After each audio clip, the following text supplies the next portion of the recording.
Even when you feel low, you can still go. Even when you feel slow, you can still go. Even when there's no hope, you can still go. Hello sir. मुझे ये अजीब लग रहा है, 2 minute.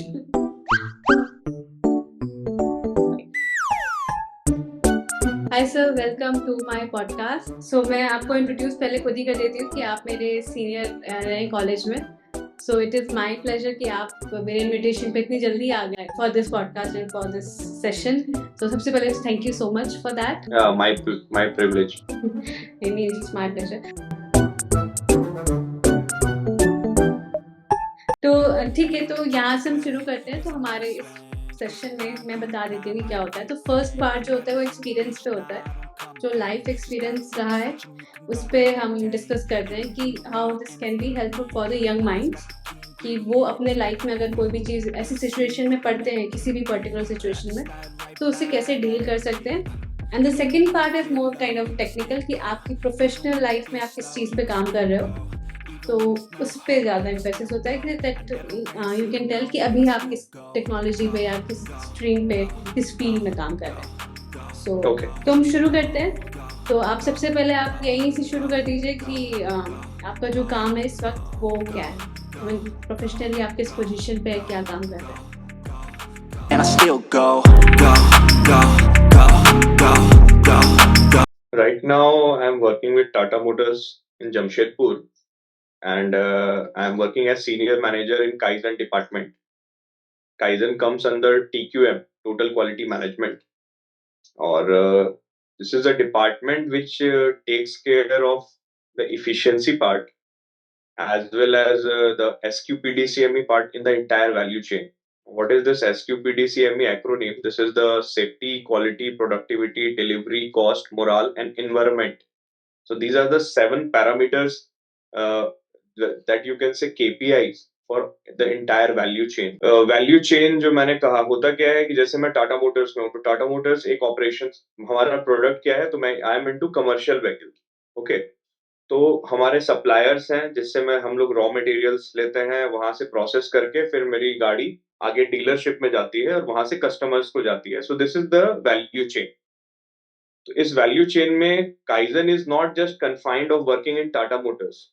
My role and my team's role is to work in the entire value chain in order to improve the KPIs related to safety, related to quality, related to productivity, delivery, cost, morale, and environment. So these are the 7 KPIs which we take care. Okay, great. यानी भी बहुत सारी चीज़ें हैं जिस पे हम discuss कर सकते हैं आगे। तो Yes. उसको करने से पहले सबसे पहले हम आपको थोड़ा जानेंगे। तो अगर मैं शुरू करूँ तो हम स्कूल से शुरू करते हैं। तो आप स्कूल में किस तरीके के स्टूडेंट थे? मेरा स्कूल में भी एक्सपीरियंस काफी, मतलब जब मैं बड़ा हुआ तो मैं बताता हूँ आपको, 4 डिफरेंट डीएवी में पढ़ा हूँ मैं। Different states of DAV, basically DAV तो अलग थे ही। मैं झारखंड में पढ़ा, बिहार के डीएवी में पढ़ा, यूपी के डीएवी में पढ़ा, फिर दिल्ली में भी पढ़ा डीएवी में। ये भी मतलब? दयानंद एंग्लो वैदिक public school, DAV public school. अच्छा, हाँ, मतलब नाम सुना है लेकिन मुझे उतना ज्यादा आइडिया नहीं है। हाँ, तो डीएवी स्कूल है, काफी फेमस है, आर्य समाज का स्कूल है वो। मैं ये क्यों बताया कि बिकॉज होता क्या है ना कि आपका कोई भी, आप कभी भी आपको जज किया जाता है ना, आप स्कूल में भी हो तो आपका क्वेश्चन पे आंसर चेक होता है, तो इट इज हमेशा रिलेटिव मार्किंग की जाती है। तो जब मैं झारखंड के जिस डीएवी स्कूल में था वहां पे उस सेक्शन में बच्चे बड़े तेज थे, बहुत तेज थे, तो मैं वहां पे एवरेज ही था। बट जब मैं वहां से बिहार के एक डीएवी में गया और वहां पे मुझे जिस सेक्शन में डाला गया, वहां 8 सेक्शन थे, मतलब A B C D करके देर 8 section in a particular class, 8th class में। तो जिस सेक्शन में डाला गया वहां पे जो बच्चे थे वो कहीं ना कहीं मेरे से थोड़े से लो थे, तो मैं फर्स्ट करने लग गया। मतलब एक एक स्कूल में I was not in top 10 और दूसरे स्कूल में मैं गया और मैं फर्स्ट सेकंड आने लग गया। तो ये एक बहुत बड़ा केस स्टडी है हर बच्चों के लिए कि हो सकता है कि आप किसी एक जगह पे मीडियोकर हो, बट कभी कभी जगह चेंज होता है, समय चेंज होता है, तो आप बहुत अच्छा कर ले जाओगे। और कहते हैं ना, आनों में काना राजा, हो सकता है कि वो मैं उस समय फर्स्ट सेकंड आ गया, लेकिन एक जो लत लग गई ना कि अब मैं भी कुछ हूँ, वहां से मेरी लाइफ चेंज हुई है। तो ये बहुत पर्टिकुलर चीज है जो कभी भी मेरे स्कूल से अगर पूछा जाता है तो मैं हमेशा बताता हूँ किसी भी टॉक में कि अ, आपका जो एनवायरनमेंट है ना, वो इकोसिस्टम बहुत बड़ा रोल प्ले करता है आपको, आपके नर्चरिंग में, आपके डेवलपमेंट में, आपके ग्रोथ में। ये है। ग्रेट। तो आपने 4 बार चेंज किया था स्कूल, देन उसमें पूरा 12th आपका कवर हो गया था, 12th तक? ये नहीं, स्कूल तो 6 बार चेंज हुआ है, 4 तो डीएवी के थे उसमें से। अच्छा अच्छा। तो स्कूल में इसके आगे अगर मैं बोलूँ तो 12th तक आपका फिर वो स्कोर कार्ड कैसा है? मतलब आपने कहा कि आप फर्स्ट आना शुरू कर दिए थे, then what happened after that?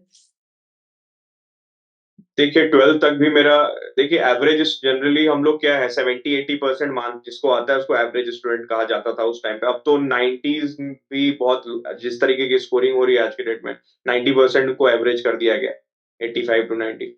तो I was average student 12th करने के बाद भी। अगर कैसे, जैसे अगर कोई पूछता था कि उस समय कि मुझे स्कूल में कि मुझे क्या बनना है या मेरा क्या डिजायर है, तो मैं फ्रैंकली बताऊं कि मेरा कुछ बहुत ज्यादा एक्सपेक्टेशन नहीं था। मैथ्स बहुत अच्छी थी एंड मेरे फादर इंजीनियर थे, तो उन्होंने कहा कि मैथ्स अच्छी है तो इंजीनियरिंग करेगा, और इंजीनियरिंग करेगा तो आईआईटी में जाएगा। तो वैसा था। तो आई वॉज नॉट कि मेरा कोई बहुत अच्छा ऐसा कुछ सपना था कि कोई बहुत बड़ा कुछ बनना है, ऐसा कुछ भी नहीं था, ये भी मैं बता दूं। तो ओके। हर बच्चे अलग होते हैं, जैसा मोल्ड किया जाएगा। कुछ बच्चों को स्टार्ट में ही उनका फिक्स हो जाता है, क्योंकि सबकी जर्नी अलग है इस प्लानेट पे। तो किसी को कंपेयर नहीं करना है किसी से, सबका अपना जर्नी है, वही है। ठीक है ठीक है। तो फिर उसके बाद क्या हुआ? मतलब स्कूल के बाद कॉलेज का जो शिफ्ट था, जैसे आपने कहा कि इंजीनियरिंग करना था, पापा ने बोला, देन? अच्छा, बिहार से जब मैं दिल्ली में, अब देख ट्रांजिशन हुआ है, झारखंड वाज आल्सो बिहार। तो झारखंड बिहार का लड़का जब यूपी में आया, तो I was in Ghaziabad, Delhi NCR. तो जब कोई बिहार का लड़का जब उधर जाता है, तो कहीं ना कहीं वो थोड़ा स्लैंग का इशू रहता है, और लोग मजाक भी बनाते हैं कभी कभी। स श की दिक्कत रहती है। क्या पता मैं भी बीच में आपके पॉडकास्ट में भी स की जगह श बोल दूं, हो सकता है। ये टिपिकल थोड़ा रहता है बिहारियों का। तो वो चीज मेरे साथ था, मतलब काफी लोग बैठा करके, बुली जिसको कहते हैं ना, बुली तो नहीं हुआ बहुत ज्यादा, लेकिन थोड़ा बहुत लोग मजाक उड़ाते थे इस चीज का। 11th में तो जब मैं दिल्ली शिफ्ट हुआ था, तो कहीं ना कहीं मेरे रिपोर्ट कार्ड में भी क्लास टीचर ने इंट्रोवर्ट लिखा हुआ था। तब तो मुझे उतना मतलब भी नहीं पता था, मैं डिक्शनरी में जाके देखा था क्या है ये इंट्रोवर्ट। तो म- मुझे बस यही चीज अपनी लाइफ में जब मैं बैक करके देखता हूँ ना, तो मुझे यही समझ में आता है कि चीजें ना सेम नहीं रहेंगी, चीजें बदलती हैं। कभी आप चाहते हो तो बदलती है, कभी आप नहीं चाहोगे तो भी बदल जाएगी। मैंने कोई चाहा नहीं कि मुझे किसी टीचर ने इंट्रोवर्ट लिख दिया तो मुझे बुरा लग गया और मैं पीछे पड़ गया कि नहीं मुझे एक्सट्रोवर्ट बनना है, एक रिवेंज लेना है, मतलब एज ए रिवेंज। ऐसा नहीं था। समय बदला। द मेन थिंग इज कि इकोसिस्टम चेंज होता है, समय बदलता है, तो चीज आपके अंदर भी चेंजेस आते हैं विद टाइम। और वही हुआ। फिर कॉलेज कॉलेज में एडमिशन हुआ था, और जो आईआरटी में मैंने आईआरटी से बीटेक किया था, तो उसमें इंडस्ट्रियल प्रोडक्शन इंजीनियरिंग बैकग्राउंड जो था, ये भी मेरे लिए नया था। इट वाज नॉट कि मुझे ये चाहिए था, और ना ये कॉलेज को मैं पहले से जानता था। ये दोनों चीज मेरे लिए नया था, क्योंकि मैं गाजियाबाद का लड़का था, और उसमें जनरली लोग बोलते हैं कि अगर यूपीटीयू में ही तुम्हें जाना है, उस समय जो यूपीटीयू था, तो आप जेएसएस में जाओगे, गलगोटिया में चले जाओगे, इलाहाबाद में क्यों आए हो उधर करने के लिए। या एग्जैक्टली वही मेरा क्वेश्चन है अब कि तो जब आप दिल्ली से या एनसीआर में रह रहे हो, तो उसके बाद तो फिर से कल्चरल शिफ्ट हुआ आपका प्रयागराज में, जो कि कंपेरेटिवली छोटी सिटी है। तो और वो भी कॉलेज के टाइम पे, वो जो स्पेसिफिक टाइम होता है वो ग्रोथ का टाइम होता है, वो एक्चुअल ग्रोथ का टाइम होता है जो आपको प्रोफेशनल लेवल पे तैयार करता है। एंड वी आर, जब आप खुद ही ऐसी जगह पे हो जहाँ पे लोग बहुत एक्टिव हैं, तो उससे फिर इधर आना दूसरी तरफ, दूसरी डायरेक्शन में जहाँ लोग एक्टिव नहीं है, वो कैसा आपका रहा? और जब हम लोग स्कूल में, ये कॉलेज से एडमिशन कराने के लिए भी आए थे, तो वहां पे मेरे कॉलेज के भी जो रजिस्ट्रार ऑफिस में जो लोग बैठते हैं, उन्होंने भी पूछा कि आपको इधर आने की क्या जरूरत हो गई, वहां पे तो बहुत सारे कॉलेजेस थे। तो कहीं ना कहीं वो थोड़ा खराब भी लग रहा था कि यार जहाँ पे इतने एक्सपेक्टेशन से आए हैं, वही लोग अगर ऐसा बोलेंगे तो कैसे होगा। बट मेन रीजन था, मेरे फादर का इंक्लिनेशन थोड़ा गवर्नमेंट कॉलेजेस की तरफ ज्यादा था। तो वही एक मेजर फैक्टर था कि प्राइवेट कॉलेजेस में एक, जैसा उनका माइंडसेट था मेरे फादर का, कि प्राइवेट कॉलेजेस में लड़के जो भी है डोनेशन देके ज्यादा आते हैं लोग, तो वहां पे एक इकोसिस्टम जो है पढ़ने लिखने वाले लोगों का कम रहेगा, तो बिगड़ने के चांसेस ज्यादा रहते हैं। वो तो वक्त बताया फिर कि मैं वहां भी जाके क्या बिगड़ा या सही हुआ, जो भी था। तो ये था कि एक सेमी गवर्नमेंट टाइप का कॉलेज था, तो इसलिए फिर वहीं पे एडमिशन लिया गया। मेरा एनआईटी में हो गया था, एआई ट्रिपल ई में। प्रॉब्लम ये था कि एनआईटी सिलचर में हुआ था, एनआईटी जम्मू में श्रीनगर में हुआ था। फर्स्ट काउंसलिंग में ही मुझे दोनों मिल रहा था, फर्स्ट अटेम्प्ट में ही एआई ट्रिपल ई में। ऑल इंडिया मेरी 29,000 रैंक आई थी, 8.5 लाख कुछ लोग बैठे थे उस टाइम पे, 2008 में। तो वहां पे भी वो कुछ ऐसा था इस चक्कर में कि वो एरिया सही नहीं था, उस समय बहुत प्रॉब्लम चल रहे थे, तो इसीलिए चेंज किया। बट दूसरी टाइम अनफॉर्चुनेटली हो नहीं पाया, क्रैक नहीं किया, तो मुझे सेटल डाउन होना पड़ा था यूपीटीओ में। तो इस तरीके से आई पेनिट्रेटेड इनटू आईआरटी इन आईपी। ओके। तो फिर आप जल्दी से फिर कॉलेज की जर्नी हम सम अप कर देते हैं, बल्कि वो जल्दी से नहीं होगा, क्योंकि देन अगर आप मैं बोलूँ तो आप इंट्रोवर्ट तो जितना मुझे याद है, जितनी मेरी मेमोरी है, तो आप इंट्रोवर्ट तो नहीं थे वहां पे कॉलेज के टाइम पे, जितनी भी मेरी मेमोरी मैं कलेक्ट कर पा रही हूँ। तो फिर कॉलेज में आपकी जो जर्नी रही है वो कैसी रही है, और फिर उसमें आपने अपनी पर्सनालिटी में चेंज किया, तो क्यों चेंज किया, या फिर जैसे आपने कहा कि वो अपने आप ही हो गई, आपने पुश नहीं किया था, that happened because of some circumstances, some people, या फिर ऐसे ही होना ही था? 11 मैं एक ना थोड़ा स्कूल में जाऊंगा। ये सारी चीजें स्टार्ट हुई है मेरे सिंगिंग से लेकर के। 11th क्लास में फर्स्ट टाइम, मैं 11th से पहले जिस भी स्कूल में था, नर्सरी टू 10th, मैं कभी स्टेज पे नहीं गया था। 11th में क्या, और जिस स्कूल में मैं एंट्री लिया था दिल्ली में, वहां पे 12th वालों को फेयरवेल देने के लिए ना दो तीन लड़के ना वहां पे, बैंड एक रूम था जिसमें वो एक ड्रम बजा रहा था, एक गिटार बजा रहा था, और बगल में ही एक क्लासिकल सिंगिंग का कुछ चल रहा था। तो मैं उस क्लासिकल सिंगिंग के लिए मुझे बुलाया गया था उधर। तो मुझे ना रहा नहीं गया, बगल में जो बैंड चल रहा था, तो ये जो ड्रम्स बजा रहे थे, तो मैं उधर गया देखने के लिए। मैं पूछा ये क्या हो रहा है, मैं गा सकता हूँ क्या? तो उसने बोला कि हाँ ट्राई करो। तो तब मैं फर्स्ट टाइम माइक पकड़ के ना जब गाया, तो बड़ा अच्छा लगा उन दोनों लड़कों को। वो भी 11th के ही थे, दूसरे सेक्शन के लड़के थे। तो उन्होंने बोला कि 12th वालों को फेयरवेल देना है, तो तुम साथ में हम लोग तीनों करें। मैं बोला यस, जरूर करते हैं। वहां से फर्स्ट टाइम मेरा इंट्रोडक्शन हुआ ये म्यूजिक में।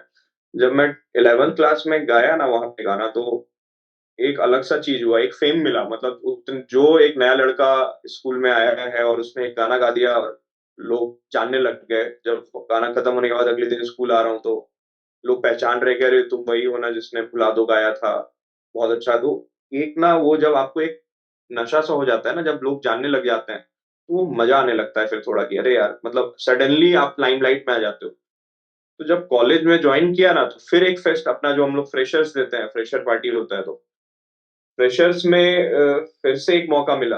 और सीनियर्स तो रैगिंग लेते थे अपने अयोध्या हॉस्टल में, तो वो लोग भी कुछ ना कुछ चाहते थे कि कुछ क्या करते हो, कुछ गाओ, कुछ ये करो। तो जब वहां पे उनके सामने रैगिंग के टाइम पे गाता था, तो बहुत अच्छा लगता था। तो कई कई बार ऐसा हुआ कि मेरे सीनियर्स मुझे बगल में बैठा के मेरे ही बैचमेट्स की रैगिंग लेते थे। फिर मुझे उन्हीं बैचमेट्स के हॉस्टल में जाना है उनके साथ सोने। तो कहीं ना कहीं वो थोड़ा सा वैसा भी रहता था। बट धीरे धीरे करके काफी वो जो फ्रेशर, पहला जो फर्स्ट ईयर था, फ्रेशर्स में पार्टिसिपेट किया, वहां पे मिस्टर पर्सनालिटी बन गया था।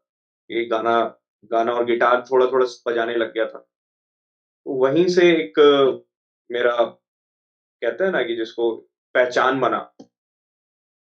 मेरा तो यही मानना है कि आपको पहले ना भीड़ से हटना पड़ेगा, और भीड़ से हटने के लिए you have to have some skill जो आपको अलग करेगा। सो वो तो आपको इंटरनली। और ये कोई मेरा ऐसा नहीं था कि मुझे पेरेंट्स ने बचपन से किसी ट्रेनिंग क्लासिकल सिंगिंग में डाल दिया था। खुद समय के साथ इवॉल्व हुआ, एक अपॉर्चुनिटी मिला, उसने किया और निकल गया। तो दैट वाज द केस। तो यहाँ से वो इंट्रोवर्ट से एक्सट्रोवर्ट वाला जो ट्रांजिशन था, वो यहीं से चालू हुआ कि देयर इज सम स्किल जो मेरा स्टेज पे मैंने प्रेजेंट किया, और लोगों ने उसको एडमायर किया। और ये स और शौ की दिक्कत थी उस समय तक खत्म हो गई थी। ये भी एक बहुत इंपॉर्टेंट फैक्टर है। अगर आप आशिक बनाया गाना को आशिक बनाया गाओगे, तो आप कितना भी सुर में गाओगे, लोग उसको एक्सेप्ट नहीं करेंगे। तो जब मैं दिल्ली में 2-3 साल रह करके वो मेरे सौ और शौ की दिक्कत दूर हो गई ना, तब बाय डिफॉल्ट वो एक्सटर्नल मोटिवेशन एडमायरेशन आने लग गया, लोग ऑडियंस की तरफ से लोग एक्सेप्ट करने लग गए। और जब लोग एक्सेप्ट करने लग जाते हैं, तो फिर आपको कॉन्फिडेंस आ जाता है कि यस मैं कुछ अच्छा कर रहा हूँ। ग्रेट। एक्चुअली मुझे याद आ रहा है कि आपका एक हमारे में ज़्यादा तो कॉन्सर्ट नहीं हुए, बट एक कॉन्सर्ट हुआ था उसमें आपने परफॉर्म किया था। वो काइंड ऑफ पूरा रॉक बैंड का था और हाँ, मैं उसमें आई थी मैंने मैं तो मुझे वो थोड़ा बहुत याद है, वो बहुत ही अच्छा हुआ था। यस यस, वो फाइनल ईयर था मेरा, मुझे हाँ। याद है। और ऑफ बैंड वैसे कुछ। भी हमारे कॉलेज में कुछ खास तो होता नहीं था, पर हाँ जितनी चीजें होती थी उसमें वो मेरी मेमोरी में है कि वो बहुत ही अच्छा था, तो मजा आई थी। तो या आपने बहुत ही अच्छा किया था, उस वक्त नहीं बोल पाई पर मैं आज बोल देती। Thank you thank you. ठीक है सर, तो फिर ये कॉलेज तक का हो गया एंड देन फिर आपका फिर सबका जॉब या प्रिपरेशन हो शुरू हो जाती है, बिकॉज आप आईपी में थे। देन आपने कौन सा पाथ लिया कि आपको डायरेक्ट जॉब करनी है या फिर प्रिपरेशन करनी है, या फिर किस तरीके से फिर आपका आगे का स्टार्ट हुआ जर्नी? यहाँ पे भी एक गेम हुआ, देखिए होता क्या है कि इंडस्ट्रियल प्रोडक्शन एक ऐसा ब्रांच है जिसमें गेट गेट आप दे सकते हो अलग से, पीआई मैकेनिकल से भी दे सकते हो। तो मैंने बड़ा दिमाग लगाया था कि मैं पीआई से दूंगा, उसमें रैंक अच्छा आ जाएगा। कुछ आईआईटी या एनआईटी जो होता है, एनआईटी जो आज के डेट में आईआईएम मुंबई हो गया, तो वो मिल सकता है। तो मैं उसमें निकलने का सोच रहा था, लेकिन हमारे बैच में पहले थर्ड ईयर से ही आप गेट दे सकते थे, फिर वो उन्होंने बंद कर दिया फोर्थ ईयर। तो ये जो चेंज हुआ वो हमारे ही सेक्शन में उस समय बैच ड्यूरेशन में हो गया। तो वो थोड़ा एक ड्रॉबैक हो गया मैं मानूंगा मेरे लिए, क्योंकि मैं बहुत मोटिवेटेड होकर के गेट की किताबें खरीद के लाया था कि सेकेंड ईयर से की पढ़ाई करके और थर्ड ईयर के बाद आई विल गिव गेट। जब वो थर्ड ईयर में दे नहीं सकते थे, वो बंद हो गया, ऐसा पॉलिसी चेंज किया इन्होंने। मैं थोड़ा सा लेट बैक था। फिर कॉलेज जब आप 4 साल, एक फैमिली बन जाती है जब, क्योंकि मैं हॉस्टलर था, जिन लोगों के साथ आप रहते हो और उनके साथ ऐसी बॉन्डिंग बन जाती है। और फिर जब लास्ट ईयर आपको पता है कि अब हार्डली 300 डेज रह गए, एक एक दिन कम होता जा रहा है, फिर आप चले जाओगे। फिर मैं पढ़ाई से फोकस हटा के पूरा फोकस अपने दोस्तों पे दिया, टाइम दिया फ्रेंड्स को, लोगों के अब बातें की, बहुत सारी चीजें, क्योंकि कुछ प्रॉब्लम्स हुआ था तो क्लासेस भी नहीं हुए थे। तो वहां से फिर क्या हुआ, और हमारा प्लेसमेंट भी नहीं हुआ था। तो दिमाग में कुछ ऐसा था ही नहीं कि आगे क्या होगा, जो होगा देखेंगे, कुछ सोचा नहीं था तब। कहते हैं ना बहुत सारे, क्योंकि आप जिसका पॉडकास्ट ले रहे हो ना, ये कोई सबसे अच्छा चीज है कि एवरेज लड़का है, इज नॉट ए टॉपर जिससे आपको वो टॉपर वाली चीजें सुनने में आएगी। तो मैं जो बात बोलूंगा ना वो ज्यादातर आवाम से रिलेट होगा, क्योंकि बहुत कुछ सोचा नहीं था। क्योंकि मेरा फोकस ये था कि दोस्त छूट रहे हैं, अभी नौकरी तो होता रहेगा, दोस्त छूट रहे थे, कॉलेज छूट रहा था, जहाँ पे हमने रात बिताए थे वो प्रयाग स्टेशन छूट रहा था। तो बहुत लोग तो इलाहाबाद लखनऊ के हैं, तो उनके लिए आईआईटी तो बगल में है। जो दूर के हैं ना उनको वैल्यू समझ में आती है, क्योंकि मुझे पता था कि एक बार मैं यहाँ से चला जाऊंगा ना, तो फिर मेरा कोई दूर दूर तक रिलेटिव नहीं है कि जिसके पास मुझे कोई मकसद नहीं मिलेगा वापस आने का। फिर भी मैं एक दो बार कॉलेज आया था, तो अभी उस पर नहीं जाएंगे। तो इमोशनल मोमेंट था बहुत हम लोग के लिए उस टाइम पे। तो नौकरी दूर दूर तक नहीं था मेरे पास फोकस में, कि प्लेसमेंट नहीं होगा तो क्या होगा, बिल्कुल नहीं था। फ्रैंकली डर भी नहीं था कि समाज क्या बोलेगा, लौट के आ गया बेटा और इंजीनियरिंग की डिग्री लेके आ गया है बट नौकरी नहीं लिया, ऐसा कुछ भी नहीं था दिमाग में। लौट के आया, कुछ पूल कैंपस चल रहे थे दिल्ली एनसीआर में। घर मेरा क्योंकि एनसीआर में था, तो उसका थोड़ा सा बेनिफिट मिला था कि मुझे पता चलता रहता था कि कहाँ पे कैंपस हो रहा है। एंड आई वाज फॉर्चुनेट कि ऐसी एक बहुत बड़ी एमएनसी कंपनी है, मदरसन सुमी सिस्टम्स लिमिटेड, नोएडा, वो पहला ही ऐसा वहां पे ओपन निकला हुआ था पूल कैंपस। और वहां पे मैं गया और इंटरव्यू हुआ एंड दैट क्लिक्ड। तो वहां से मेरी जर्नी शुरू हुई है। इंडस्ट्रियल एंड प्रोडक्शन है, these are two different branches. Production जो है बेसिकली जब हम नौकरी करते हैं, तो production as a department is very different as compare to industrial engineering. तो ये लोगों को बहुत लोग, क्योंकि ब्रांच आईपी है, इसका मतलब नहीं है कि आईपी के लोग एक काम करते हैं। आई अलग हो जाता है और पी अलग हो जाता है। Industrial engineering is a very different branch that talks about efficiency, productivity. And production engineering is basically managing the production processes, resources. So these are two different things. तो मेरा इंडस्ट्रियल इंजीनियरिंग में नौकरी लगा और वहां से चीजें चेंज हुई हैं। सो इंडस्ट्रियल जो होता है वो एफिशिएंसी को बढ़ाता है, जो प्रोडक्शन होता है वो मैनेज करके प्रोडक्शन करता है विद काइंड ऑफ, कोई भी इश्यूज आए उसको मैनेज करना है चीजों को। आपका रॉ मटेरियल अवेलेबल नहीं है, आपके मैन पावर नहीं आए हैं, कस्टमर को तो प्रोडक्ट चाहिए। तो production managers role is to manage all the resources और इंडस्ट्रियल इंजीनियर का रोल है कि आप किस तरीके से इफिशिएंटली उसका यूटिलाइज कर सकते हो जो अवेलेबल रिसोर्सेज हैं आपके पास। अगर 10 आदमी मिलकर के 10 बना रहा है ना, वो 10 प्रोडक्ट बना रहा है, आप 10 आदमी मिलकर के 12 प्रोडक्ट कैसे बना सकते हो? Got it? ठीक है। So same this is all about. बस एक लास्ट क्वेश्चन से फिर मैं ये इसको एंड करती हूँ, then we will move towards your experience, sorry अब टुवर्ड्स योर टेक्निकल पार्ट। कि जब फिर आपको लगता है कि आपके पूरे जॉब प्रोसेस में, मतलब सॉरी जॉब में, या फिर आपको जॉब में लगने में, उसमें कहीं पे भी आपने जो भी एक्टिविटीज की कॉलेज में या स्कूल में, जो जिसने आपको एक्सट्रोवर्ट बनाया या फिर जिसने आपको एफिशिएंट बनाया, इससे कि आप आपके दिमाग में नहीं था, तो हो सकता है कहीं ना कहीं आपको पता था कि हो जाएगा, I am that much capable, इसीलिए आपके दिमाग में नहीं था। क्योंकि अगर नहीं होता तो कहीं ना कहीं वो डर आ ही जाता है, क्योंकि then it comes the case of delusion या इल्यूजन कह लो, कि आपको पता ही नहीं है कि भाई फ्यूचर भी कोई चीज है, आप प्रेजेंट में जी रहे हो। या तो ये केस हो सकता है, या ये केस हो सकता है कि आपको अपने पे विश्वास है कि हो जाएगा, but you are emotional, that is why आपने उस पर ध्यान नहीं दिया, आपने दूसरे फैक्टर पे ध्यान दिया, जो क्योंकि आपके इमोशंस उस वक्त ज्यादा थे, तो आपने उसको पहले संभाला। तो इन दोनों केसेस में पहले तो कौन सा वाला पार्ट होगा, और अगर ये वाला पार्ट है कि अगर आप कॉन्फिडेंट थे, तो वो कॉन्फिडेंस किस वजह से आया? वो इसी वजह से आया क्योंकि आप बहुत ही ज्यादा एक्सट्रोवर्ट रहे, आपने बहुत सारी चीजें ऑलरेडी, कल्चरल इवेंट या फिर जो भी चीजें हैं आपने कॉलेज या स्कूल में की थी। आई मीन दो चीज मिक्स हो गई, बट हाँ अगर आप मैं समझा पा रही हूँ तो। कॉम्प्लेक्स क्वेश्चन है, मिक्स है, समझ गया आप क्या पूछना क्या चाह रहे हो। तो क्या है कि इसका तो नो डाउट बेनिफिट मिला है मुझे, एक कॉन्फिडेंस आ जाता है। मैं आपको यही बताऊं, अगर आप स्टेज पे हो ना, आप स्टेज पे हो, ऑडियंस नीचे है, मैं अगर सिंगिंग कर रहा हूँ, अगर मैं ये सोच लूंगा कि नीचे ए आर रहमान बैठे हुए हैं, सोनू निगम बैठे हुए हैं, और मैं गाना गाने गया, अगर मैं सोच लिया कि नीचे ये बैठे हुए हैं, मैं कितना भी अच्छा सिंगर रहूंगा ना, तो मैं लड़खड़ाऊंगा, क्योंकि they are the Guru, expert है वो उस फील्ड में। सबसे पहला थंब रूल होता है कि जब आप स्टेज पे जाए ना, तो आपको सोचना है कि मुझे अच्छा खासा कुछ आता है और मैं इनसे ज्यादा जानता हूँ, नर्वस नहीं होने के लिए।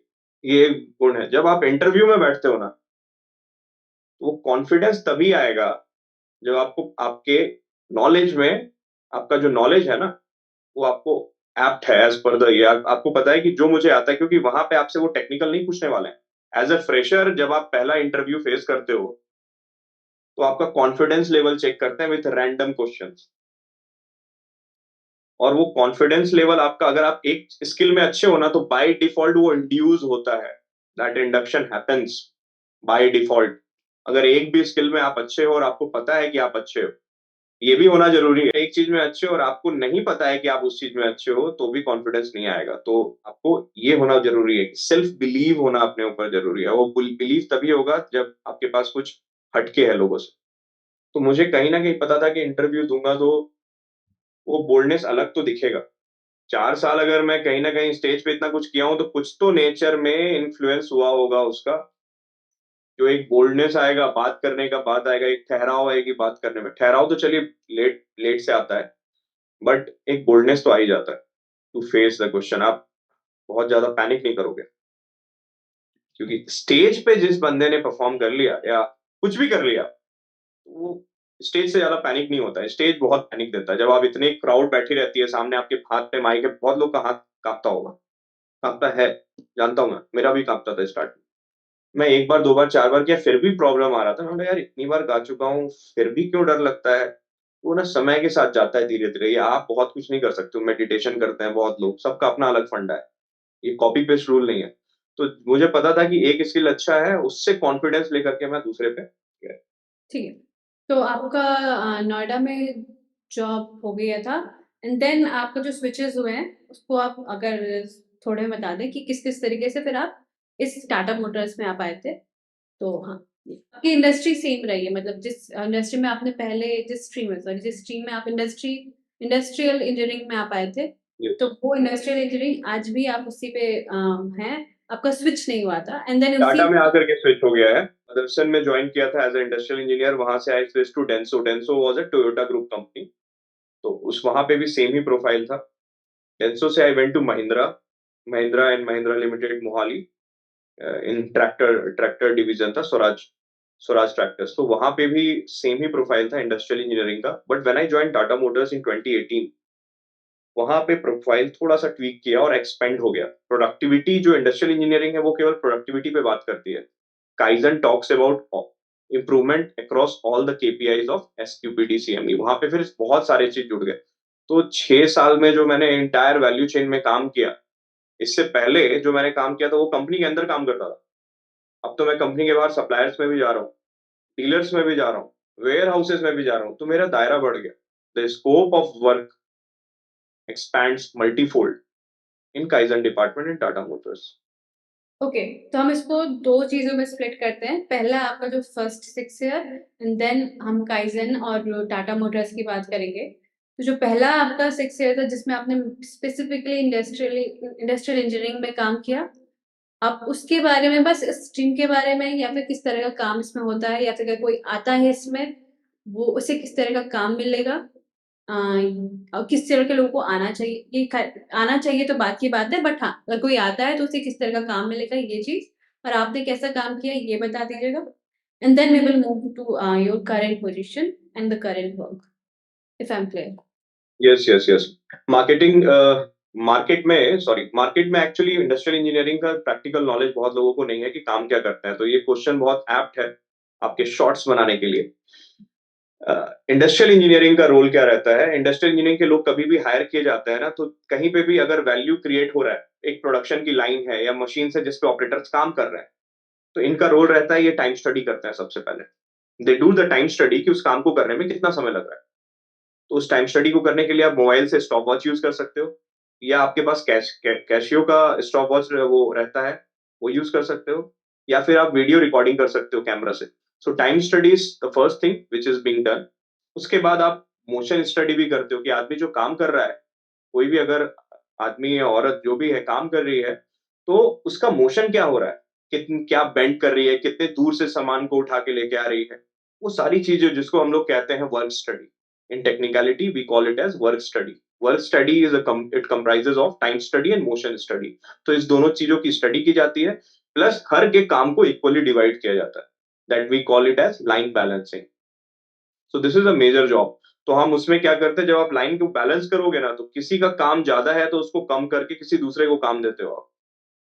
कभी अगर बहुत कम काम है तो उस आदमी का काम दूसरे को देकर के उस आदमी को हटा दिया जाता है। हटाने का मतलब नहीं है कि हम नौकरी खाते हैं। जस्ट पीपल, थोड़ा सा मार्केट में नाम खराब है इंडस्ट्रियल इंजीनियर का कि ये नौकरी खाने वाले लोग हैं, बट ऐसा नहीं होता है। किसी को यहाँ से हटाया, कहीं और डाला जहां पे उसकी रिक्वायरमेंट है। तो दिस इज द थिंग। तो man power optimization is one of the key role. जब हम प्रोडक्टिविटी की बात करते हैं तो man power productivity is one thing, machine productivity is one thing, material productivity is one thing. तो ऐसे करके we have 5 M's: man, machine, material, method and measurement. और आजकल दो और आ चुका है, mother earth. Sustainability is the key आज की डेट में बहुत फोकस एरिया में, तो mother earth is also one of the major aspect. अच्छा, तो मुझे जितना समझ में आया तो ये वाली जो पोस्ट होती है बेसिकली इंडस्ट्रीज जहाँ पे प्रोडक्ट बनते हैं वहां पे आपको ये पोस्ट मिलती है, और इसमें आपको बहुत सारे फैक्टर्स की जरूरत पड़ती है। सर्विस सेक्टर में भी रहता है। There are two types of industries, either product based और सर्विस बेस्ड, या हाइब्रिड होता है। तो आप किसी भी इंडस्ट्री में इंडस्ट्रियल इंजीनियर का यूज हो सकता है, जहां पे भी वैल्यू क्रिएशन हो रहा है ना, वहां पे आप इसका यूज कर सकते हो। ओके, यानी कि उन जगह पे जहाँ पे लोग ज्यादा हैं एंड वहां पे काम हो रहा है। काम, लोग ज्यादा भी नहीं है, लोग जहां पे ज्यादा रहेंगे वहां पे इसका इम्पैक्ट ज्यादा रहेगा। हाँ अगर right. नहीं है तो नंबर्स ऑफ इंडस्ट्रियल इंजीनियर्स कम हो जाएंगे। बट हाँ, रोल इंडस्ट्रियल इंजीनियर का रहता ही है हर जगह पे जहां पे भी आप वैल्यू एडिशन कर रहे हो। तो ये प्रोडक्ट और सर्विस दोनों में होता है। दोनों में हो सकता है। इम्पैक्ट ज्यादा होता है जहाँ पे लोग ज्यादा होते हैं। सो स्टार्टअप के लिए ये उतना इम्पैक्टफुल नहीं, क्योंकि इसमें लोग ऑलरेडी कम होते हैं एंड वर्क वैसे भी डिफाइन नहीं नो होता। नो, स्टार्टअप्स में भी इसका रोल है। स्टार्टअप्स में भी अगर कोई नई ऑर्गेनाइजेशन ओपन, कोई भी आप कंपनी ओपन कर रहे हो और वहां पे यू हैव टू डिप्लॉय, तो वहां पे आपका लाइन का ओरिएंटेशन, लेआउट, वो सारा चीज भी इसमें ही आता है। वो इनका काम केवल बंदे कम करना नहीं है, प्रोसेस ऑप्टिमाइजेशन करना है। So what is the ideal best possible way of doing the job, this is being defined by industrial engineers. Okay, तो what is best. The best way of doing the job, तो उसके लिए किस चीज को मुझे कहाँ पे रखना है, किस सीक्वेंस में काम करना है, standard we need to define first. The first thing is to define the standard of doing the job, SOP. In what sequence you have to do, फिर उसको डिफाइन करना है, कौन करेगा, कब करेगा, कितनी मात्रा में करेगा। ओ तो यानी इस वाले प्रोजेक्ट मतलब इसमें आपको इस प्रोडक्ट की स्टार्टिंग से लेकर एंड तक सारी जानकारी होनी चाहिए, सब कुछ यस, पता होना चाहिए, तभी आप इस तरीके का देयर पूरा is three system. Words are there, 3 P, product, process and people. इन तीनों पे इंडस्ट्रियल इंजीनियर काम करता है। ग्रेट। यानी कि इंडस्ट्रियल इंजीनियरिंग को एक्चुअली में अगर कोई बनना चाहता है तो उसको इस तरीके का इंसान होना चाहिए जिसे सारी चीजें इकट्ठा करके एक एनालिसिस वो कर सके, देन ओनली वो आपको ऑफ कोर्स तभी वो निकाल पाएगा ना कि उसकी से क्या करना है, एंड उससे इंसान की भी समझ हो या फिर काम की समझ हो, दोनों की भाई, जैसे आपने कहा पीपल एंड प्रोसेस एंड तीसरा people, process and product. Product, product की भी समझ हो, ठीक है, हाँ समझ अगर गए। आप अगर ये, आपको मैं एक और चीज बताता हूँ, अगर कोई आदमी इंडस्ट्रियल इंजीनियर बनना चाह रहा है तो एक बहुत ही हाईली इंट्रोवर्ट आदमी को आप इंडस्ट्रियल इंजीनियर बनाओगे तो वो सक्सेसफुल नहीं होगा। उसको अपना ये इंट्रोवर्ट वाला नेचर चेंज करना ही पड़ेगा। हाँ समझ गई, ऑफ कोर्स हमें जिस तरह का काम अगर ये है तो उसमें इन तीनों की समझ होना जरूरी है उसको, तभी वो कोई भी सिस्टम बना पाएगा। ग्रेट, आई गेट इट, ये एज ए मुझे। इंडस्ट्रियल इंजीनियर मैं एक और चीज बताता हूँ, एज ए इंडस्ट्रियल इंजीनियर मैं कभी हॉस्पिटल में गया ना, हॉस्पिटल में भी हम लोग काम कर सकते हैं। हाँ हाँ ऑफ कोर्स, अब अगर ये तीन चीज जहाँ पे भी है तो आई गेस तो फिर इंडस्ट्रियल इंजीनियरिंग की जरूरत हर जगह ही होगी, क्योंकि यस, इन तीनों के एवरीवेयर। अलावा तो कुछ होता ही नहीं है, प्रोसेस हमेशा ही होता है, प्रोडक्ट कोई भी हो सकता है, एंड पीपल तो हम हर जगह है। There can be different stakeholders, customers, suppliers, hmm. Client. हाँ।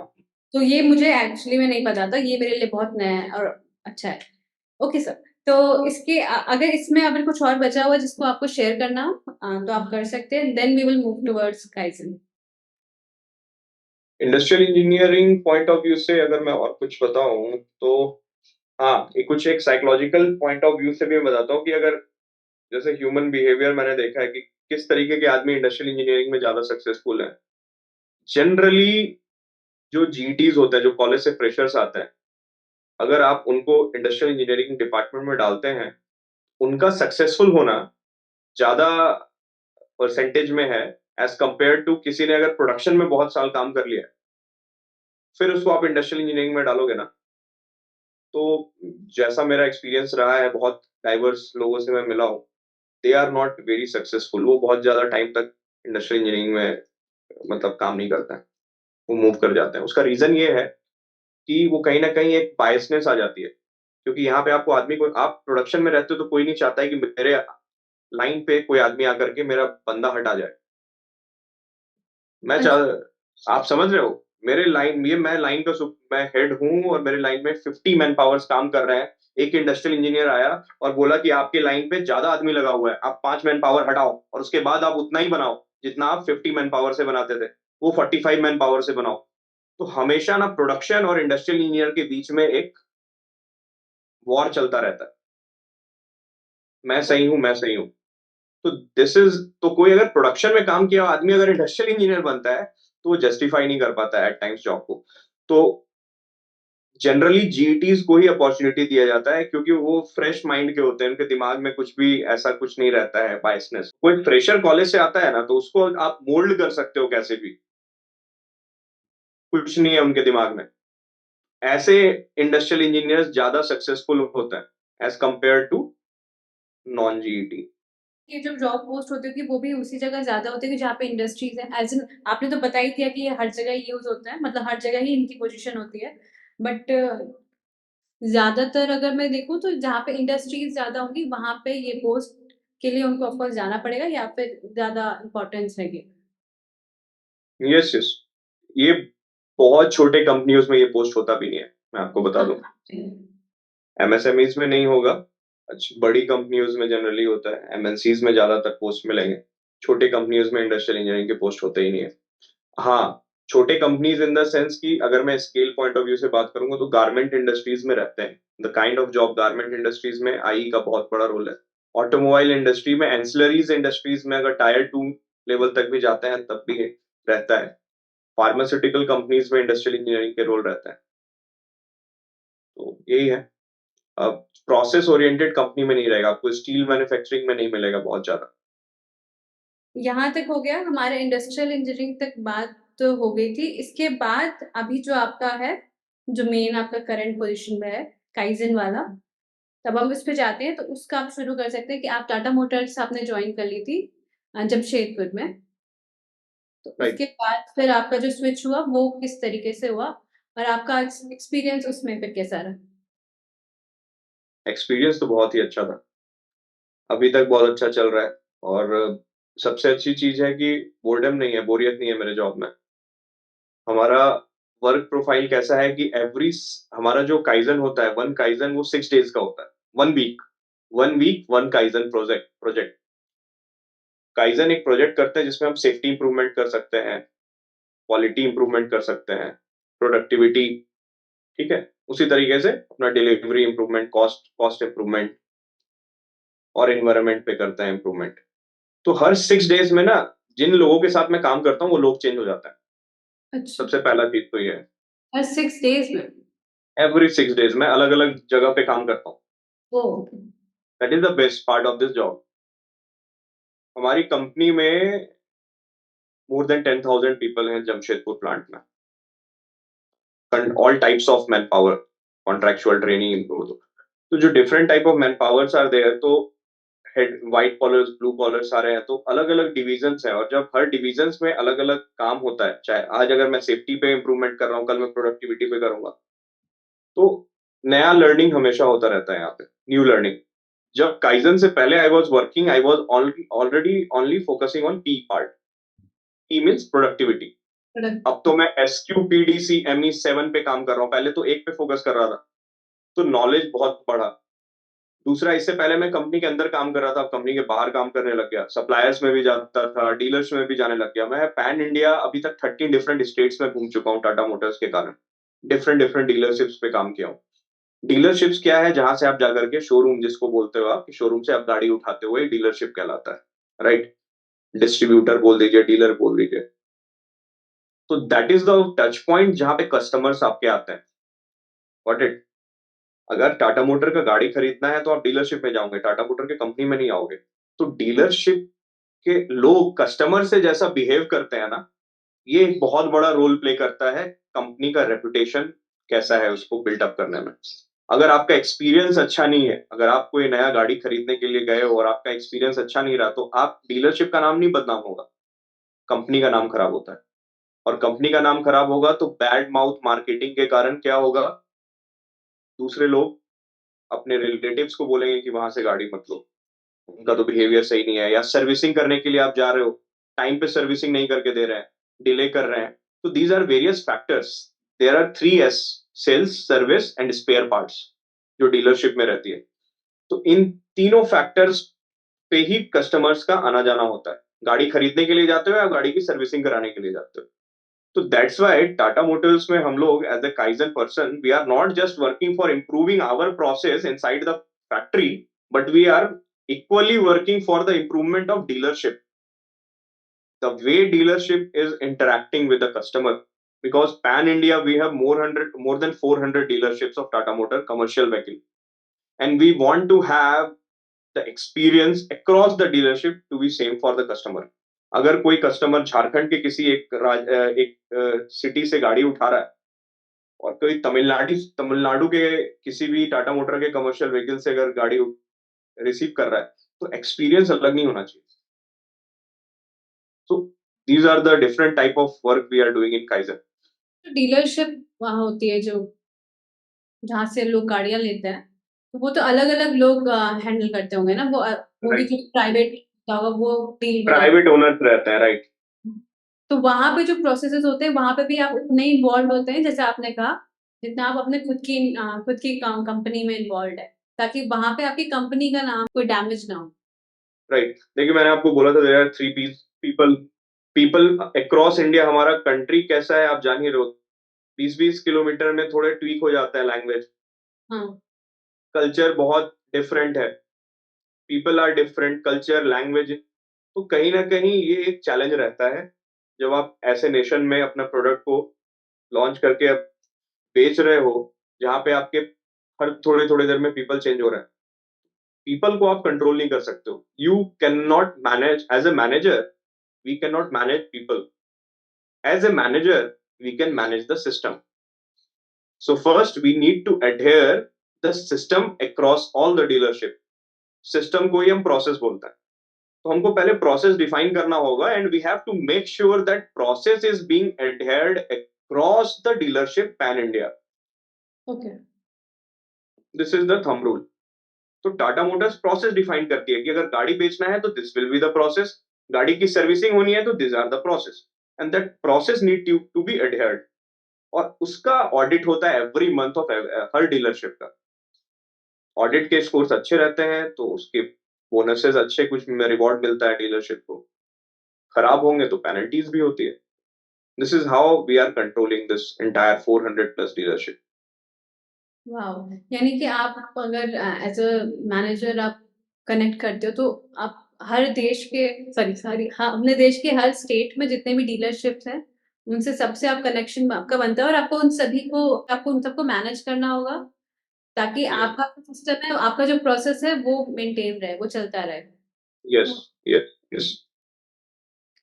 So this is a kind of extrovert job क्योंकि इंट्रोवर्ट तो सच में नहीं कर पाएगा। Yes. Though there are different मतलब set of people. मेरा मतलब था कि हर किसी से बात करना, क्योंकि आपने खुद ही बोला कि हर 20 किलोमीटर में लोग चेंज हो जा रहे हैं और सिर्फ लोग चेंज नहीं होते, लोगों की मेंटालिटी चेंज हो जाती है, लोगों का बात करने का तरीका ही नहीं, उनका सोचने का तरीका भी चेंज हो जाता है। तरीका भी चेंज हो जाता है. Right in right. सभी चीजों को संभालने के लिए आपको एक ऐसा डायनेमिक इंसान चाहिए होगा डेफिनेटली, जिसे पता हो कि किसको किस तरह से समझाना है, किसको किस तरीके से संभालना है। और ये सिर्फ एक काम नहीं रह जाता है सिर्फ कंपनी का, एक की स्किल होती है जो उसी से आती है। अगर जो आपका पास्ट है, ऑब्वियसली अगर मैं पास्ट में फिर से जाऊं Yes. तो उस पूरे पास्ट को फिर वो एक तरीके से ना डिफाइन करता है कि हाँ, आपने जो भी प्रोसेस पूरा पास्ट से करते आप आ रहे हो, उस वो भी आपको आज हेल्प कर रहा है to actually communicate with all these people. And हाँ, डेफिनेटली आपका जो खुद का स्किल है वो तो है ही। Yes yes. ये मैच्योरिटी एक डेवलप होती है. जैसे हम लोग कहते हैं कि मैच्योरिटी इज ऑल अबाउट, जैसे आपका इमोशनल क्वोशंट है, इंटेलिजेंट क्वोशंट है, तो ये सारी चीजों में एक बैलेंस होना चाहिए. जब ये बैलेंस आ जाता है तब आप कहते हो कि ये इंसान मैच्योर्ड हो गया है. और वो तब आपको समझ में आता है जब आप इंटरेक्ट करते हो लोगों से. कहते हैं ना कि लोग किताबें तो बहुत पढ़ ली, इंसानों को पढ़ना शुरू कर दिया है हमने. तो वो वाली चीज है, जब आप इंसानों को समझने लग जाते हो ना कि कोई आदमी अगर ऐसा बिहेव कर रहा है इस सिचुएशन में तो उसके दिमाग में क्या आया होगा कि वो ऐसा बिहेव किया. दिस इज समथिंग जो एक नेक्स्ट लेवल पे है. आदमी को समझना बहुत जरूरी है. That is also very difficult. So इसमें ह्यूमन साइकोलॉजी भी आ जाती है kind of. Psychology is plays a very pivotal role in actually working, क्योंकि आप डाइवर्स सेट ऑफ पीपल के साथ काम कर रहे हो, तो ये तो रहता ही है. और ना सिर्फ different set of people, different culture भी हो गया, एंड नॉट सिर्फ कल्चर नहीं, उनके काम करने का कल्चर की बात मैं कर रही हूँ, क्योंकि सारे वाइट कॉलर नहीं हो सकते, सारे सोफिस्टिकेटेड भी नहीं होंगे, एंड ऑफ कोर्स इसमें अपने खुद के जो स्ट्रगल या फिर चैलेंजेस है वो आपने डील की होगी। तो उसमें से अगर आपको कुछ एक्सपीरियंस याद हो तो आप, I would love to hear, we would love to hear कि कुछ अगर कोई चैलेंज आपने फेस किया हो ऐसे जिसमें आपको लगा हो कि हाँ, इससे मैंने कुछ सीखा है इस पूरे इतने सालों में। एक दो एग्जांपल्स नहीं है, मतलब अगर आप जाएंगे ना देखेंगे, मैं आपको एक बहुत छोटा सा एग्जांपल दूंगा. कोई एक एक्सपीरियंस बताता हूँ मैं आपको, मतलब एक experience in the sense individual story नहीं बताऊंगा, एक जेनरिक स्टेटमेंट देता हूँ आपको. होता क्या है कि हमारे ब्रेन में ना एक पार्ट होता है जिसको हम बोलते हैं एमिगडाला. अभी मैं आपसे चेंज करता हूँ थोड़ा सा. अब मैं आपका इंटरव्यू ले रहा हूँ, लेट सपोज. सो रश्मि तिवारी जी, आप क्या हैं, हु आर यू, आप क्या बताएंगे, हु आर यू? मैं इंसान हूँ। यस. चलिए नेक्स्ट क्वेश्चन, फिर से जवाब दीजिए. आंसर कुछ मतलब जवाब कुछ अलग आना चाहिए. Who are you Rashmi Tiwari? I am a podcaster. Very good. तो आप क्या अलग अलग आप बोलेंगे कि मैं इंसान हूँ, फिर मैं बोलेंगे लड़की हूँ, मैं किसी की बेटी हूँ, मैं बहन हूँ, अलग अलग तरीके से चीजें होंगी. इसका जवाब पता है क्या है? You are your brain. हाँ, क्यों नहीं आपने जो भी कुछ ये बोला वो सब यहीं से बोला. नहीं, हाँ. एक्चुअली अगर मैं और डीप जाऊं तो you are not your brain, you are your soul. तो ओके, ब्रेन, ये बोलने का मतलब क्या था कि ब्रेन में एक पार्ट होता है एमिगडाला। एमिगडाला क्या होता है? इंसान का जो इमोशन जो ट्रिगर करता है ना, anger. Anger is one of the emotion, it is a type of emotion. तो जो भी इमोशंस आपका ट्रिगर होता है वो एमिगडाला करता है।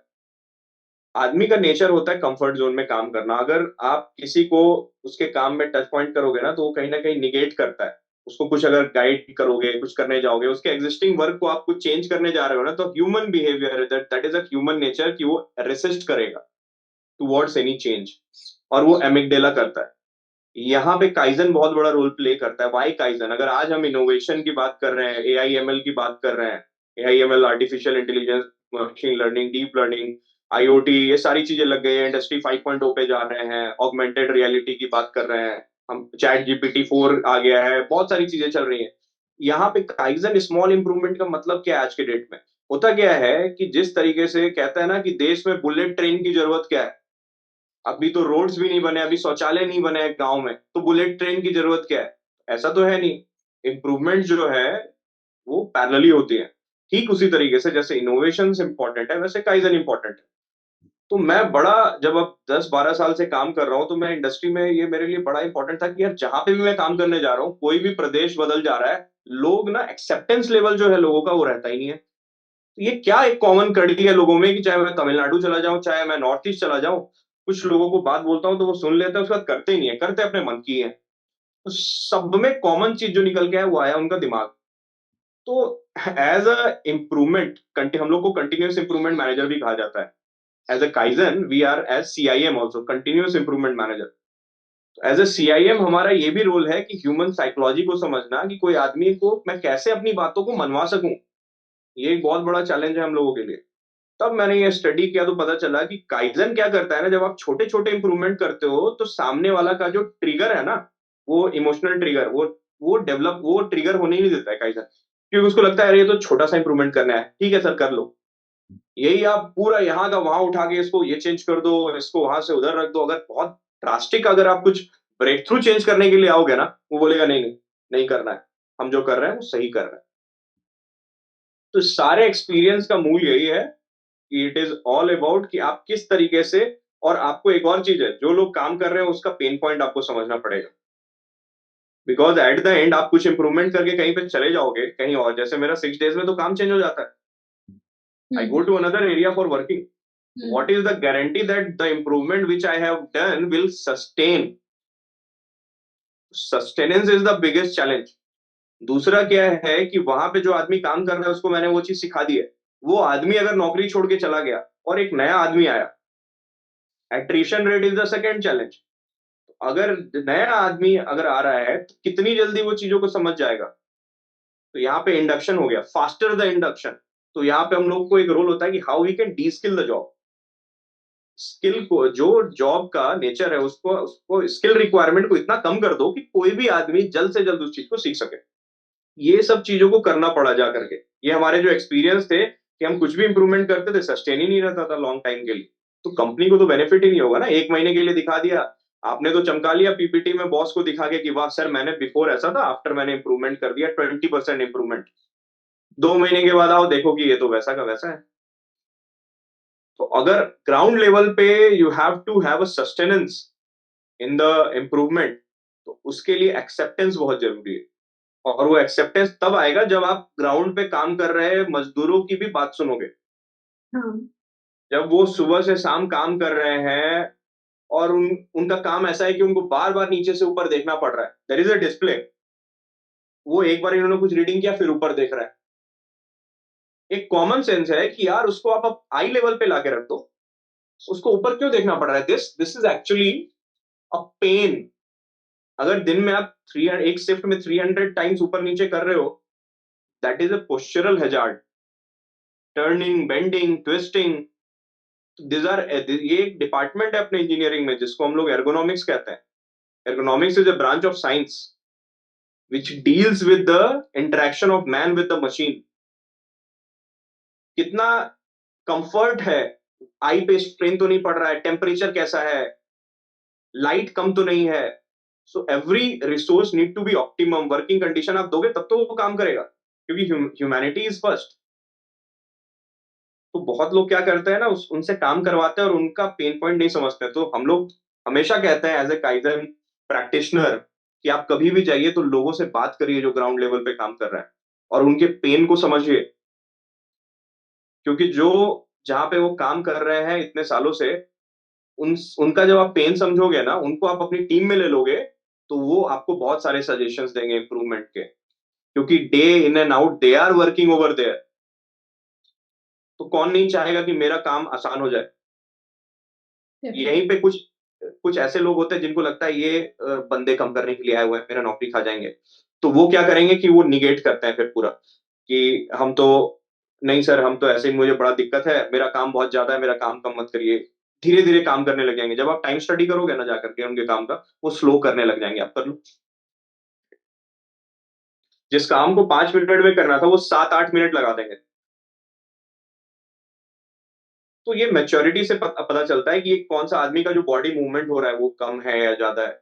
ये सारे एक्सपीरियंस हमने किए हैं, मतलब जो मेरे लिए स्टार्टिंग में बहुत चैलेंजेस था मेरे लिए। क्योंकि मैं करके आता था, मैं बॉस को बोलता था सर वो तो 7 मिनट ले रहा है, मेरा बॉस बोलता था नहीं वो 4 मिनट का काम है। मैं बोल रहा था सर वीडियो देखो, ये उसने तो 7 मिनट में कंप्लीट किया है ये पूरा काम। तो फिर समझ में आता है कि जिस चीज को आप पिक करने जा रहे हो, this is be called as operation speed. आप चाय बनाते हो घर पे, हम्म 5 लोगों का चाय बनाने में कितना टाइम लगेगा? थोड़ा सा ज्यादा, जितना एक इंसान का बनाने में लगता थोड़ा सा, बहुत ज्यादा तो लगेगा नहीं। है। हाँ, 1 मिनट का डिवाइड बाय 5 तो नहीं होगा ना, एक आदमी का अगर बनाओगे तो। नहीं नहीं नहीं नहीं, उतना नहीं, लेकिन थोड़ा ज्यादा लगता है। थोड़ा थोड़ा। सा ज्यादा लगता है, जब थोड़ा सा ज्यादा लगेगा और कुछ नहीं। और डिपेंड करता है कि चीजें कहाँ पे रखी हुई हैं। हाँ। चाय पत्ती कहाँ है, ये कहाँ है। जब चीजें एकदम नजदीक में रहेंगी तो आप बहुत जल्दी बना लोगे। हम्म। ऐसा ही हमारी इंडस्ट्री में होता है। हाँ, जिस मतलब आदमी को सामान काम पहले से करना है तैयार ना, करके रखो तो टाइम वो नहीं चीजें लगता। अगल बगल में रहेंगी तो आप तुरंत उठाओगे, आपको चल के नहीं जाना पड़ेगा किसी चीज को उठाने के लिए। तो these are the basic motion kaizen. इसी को बेसिक मोशन काइजन कहा जाता है, कि आप आदमी के मोशंस को ऑप्टिमाइज कर दो। There are 19 different types of motion which operator perform while doing his job in the entire planet. 19 तरीके के मोशंस होता है। तो जितने नंबर ऑफ टाइम्स वो मोशन रिपीट करोगे, आपका समय उतना ही बढ़ता जाएगा। तो मोशंस को कम करो, समय कम हो जाएगा, चीजें जल्दी बन जाएंगी, आपकी इफिशियंसी अचीव हो जाएगी, जो आपका टारगेटेड इफिशियंसी था। ओके।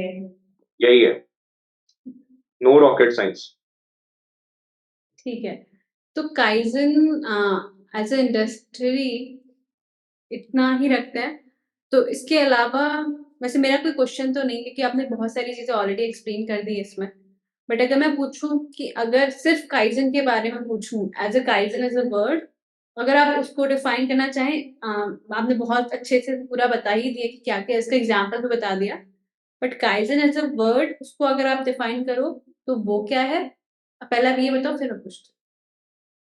सिर्फ काइजन एज अ वर्ड अगर मैं डिफाइन करूँ, क्योंकि अगर सारी की सारी रामायण खत्म हो गई है और अब आप पूछ रही हैं कि सीता मैया कौन है, तो मैं नहीं नहीं बताता नहीं, हूँ। मैं आपको बताती हूँ मैं क्यों पूछ रही हूँ। क्योंकि जब ओके। आपने काइजन एज अ पूरा प्रोसेस बताया कि एक्चुअल में काइजन क्या है, आप काइजन में कहाँ यूज करते हो, कहाँ पे क्या है। बट जो मैंने एज अ पर्सन, अगर मैंने कल जब काइजन डाला, या फिर कोई भी इस वीडियो को देखने के बाद काइजन डालेगा, तो उसके सामने ये सारे प्रोसेसेस नहीं आएंगे। उसके सामने एक डेफिनेशन आएगी। तो वो उस डेफिनेशन से आपके पूरे प्रोसेस को कैसे रिलेट करेगा। एंड सिर्फ डेफिनेशन ये भी नहीं कि सिर्फ इंडस्ट्री के उस पे आती काइजन, क्योंकि जो जैसे आपने बताया ब्रेन का होता है, ब्रेन में आप कैसे धीरे धीरे इम्प्रूवमेंट लाते हो, वो एज ए ह्यूमन साइंस भी उसको यूज करते हैं, ताकि ह्यूमन अपने अंदर कैसे इसको ला सके और उसको एज अ टेक्निक अपने अंदर बदलाव ला सके। यस यस, वो चीज मैं होती समझ गया, है।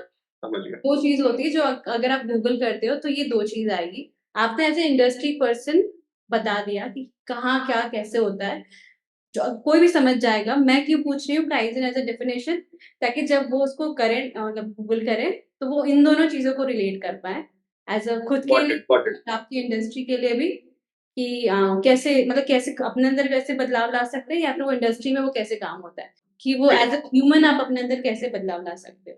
ठीक है। काइजन जो है, it is derived from A Japanese word. 2 words, जैसे हम हिंदी में बोलते हैं संधि विच्छेद, काई plus zen. Kai means change, and zen means good, change for good और चेंज फॉर बेटरमेंट, इसको काइजन कहा जाता है। Kaizen is a mindset. Tata motor में it is a department. As a literal meaning it is a mindset of improving continuously, small incremental improvement, इसको kaizen कहा जाता है। थोड़ा थोड़ा इंप्रूव करते जाइए। इसको अगर मैं मैथमेटिकली समझाऊं, अगर आप 1 to the power 365 करोगे तो क्या आएगा? 1। किसी भी 1 के ऊपर में एक्सपोनेंशियल कुछ भी डालोगे 1 आएगा। इसको 1.01 करके, 0.01 आप हर दिन अगर बढ़ा रहे हो, 365 टू द पावर कर दो आप, 1.01 to the power 365। इसका ये मतलब हो गया, ये जब आप करोगे तो ये आएगा 37.78। मतलब कि आप अगर 1% भी इंप्रूव करते जा रहे हो डेली, 1 साल के बाद you will be 37 times of what you are. This is the magic of kaizen. तो ये आपका नेचर होना चाहिए कि हर दिन, अगर मैं आज बेड पे सोने के लिए जा रहा हूं, क्या एक चीज नया सीखा आज। हम नेशन बिल्डिंग की बात करते हैं, आपका थॉट प्रोसेस, एम वही होना चाहिए कि हम कुछ भी कर रहे हैं। रश्मि अगर कुछ अच्छा सीख करके आज सो रही है ना, एक बेड पे जा रही है सोने के लिए, तो केवल रश्मि तिवारी में कुछ नया स्किल नहीं आ रहा है, वो इंडिया में नया स्किल आ रहा है। नेशन बिल्डिंग तभी होगा because you are representing India. ये सोच, थॉट प्रोसेस यही होना चाहिए। इसी का उल्टा कर देते हैं, 1.01 की जगह 0.99 करके उसके बाद इसके ऊपर आप 365 लगा दो, that will be tens to zero. मतलब हर दिन आप अगर अपने आप को छोड़ दोगे ना, जो कहते हैं ना जंग लग जाता है खाली दिमाग, और यही एक चीज आप इंप्रूव करते जाओ, तो kaizen is not just limited to industry, it is the way of living, it is a mindset कि आपको अपने अंदर आज जो थे और कल जो रहोगे, there should be some delta increment, कुछ नया कुछ नया। तो वो धीरे धीरे करते करते ना आप बहुत आगे चले जाओगे। अभी दिवाली आने वाला है, हम लोग घर की साफ सफाई करते हैं, that is 5S। That is also one of the acronym, जो आप गूगल पे डालोगे तो आ जाएगा, 5S हाउस कीपिंग। हम लोग क्या करते हैं? 5S करते हैं, साफ सफाई करते हैं, चीजों को व्यवस्थित करते हैं। That is also acronym. Japanese में 5S को बोला जाता है सीरी, सीतो, सीसो, सित्सुके, सिकेत्सु। इसका मतलब होता है शॉर्टिंग करना। पहला जो चीज है घर में, उसको छांट, शॉर्टिंग का मतलब क्या होता है? सेग्रीगेट कर लिया, छांट लिया, what is required and what is not required, उसको सेग्रीगेट कर लीजिए, शॉर्ट कर लीजिए। जो रिक्वायर्ड नहीं है उसको हटा दीजिए। दिवाली आने वाली है, यही करते हैं सबसे पहला काम। दूसरा क्या करेंगे? अब जो चीजें बच गई, what is essential and what is required in your home, आप उसको, उसकी चीजों को जगह पे रखते हो। तो जगह पे रखने से पहले जगह बनाना भी तो पड़ता है। Place for everything and everything should be in its place. So वो सेकेंड एस हो गया, शॉर्टिंग, सिक्वेंसिंग, फिर शाइन, फिर साफ सफाई करते हो, फिर स्टैंडर्डाइज करते हो और सस्टेन रखते हो उसको। तो ये एक क्या बोलता है, ये एक हैबिट है, this is a culture with in. आपके अंदर एक डीएनए में अगर हैबिट आ जाता है, ठीक उसी तरीके से काइजन भी एक हैबिट है कि मुझे हर दिन कुछ ना कुछ नया सीखना है। आपको सर्टिफिकेट या डिग्री ही लेना नया नहीं होता है, कुछ भी छोटा सा भी स्किल, कोई नया वर्ड सीखा इंग्लिश इंग्लिश में, तो वो भी आपने एक नया कुछ लर्न किया, वो धीरे धीरे करते जाओगे, बहुत बड़ा इंप्रूवमेंट हो जाएगा। This is kaizen. I hope this is clear. हाँ हाँ, अब तो काइजन की आपने डेफिनेशन भी बता दिया और एज ए ह्यूमन हम उस पर कैसे काम कर सकते हैं वो भी हो गया इसमें। ठीक है। राइट।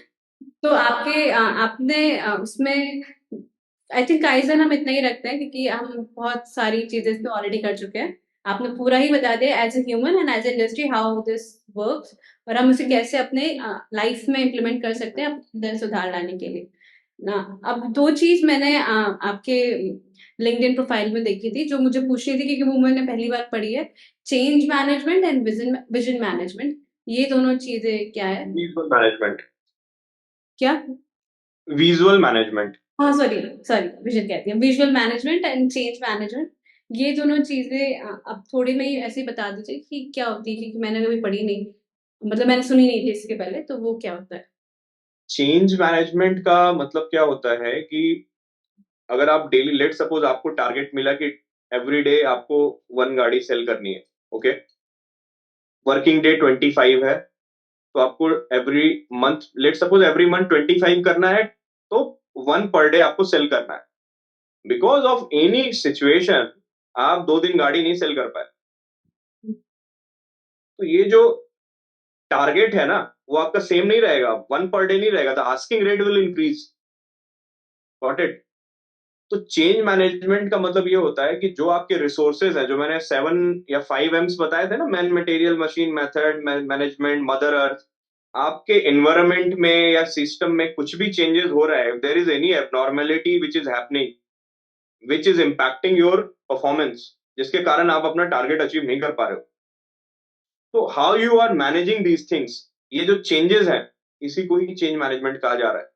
ये जो चेंजेस हो रहे हैं आपके सराउंडिंग में which is not favourable for your performance, how you are managing those changes so that you can achieve the target within the defined timeline. या अगर नहीं भी हो पा रहा है तो लेट सपोज अगर 25 नहीं सेल कर पाए तो 24 तो करोगे, ऐसा ना हो कि 18 कर रहे हो आप।